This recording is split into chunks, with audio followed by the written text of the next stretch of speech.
নিঃশব্দে বিদায় নিলেন ঢাকা বিশ্ববিদ্যালয়ের সঞ্জু।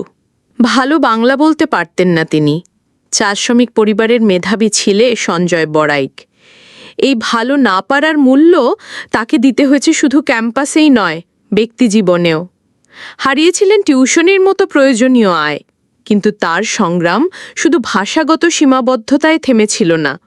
অভাব ছিল নিত্যসঙ্গী, তবুও কাউকে বুঝতে দিতেন না কিছুই।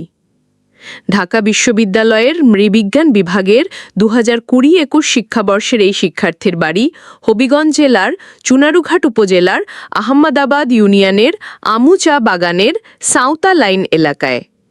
তার নিঃশব্দ লড়াইয়ের গল্প শেয়ার করেছেন বিভাগের অধ্যাপক ডক্টর জুবাইদা নাসরিন।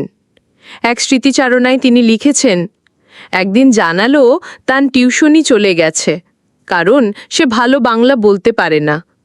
তার মাতৃভাষা তো বাংলা নয়, তাহলে কেন আমরা তার কাছ থেকে বাংলা ভাষার শুদ্ধতা আশা করব?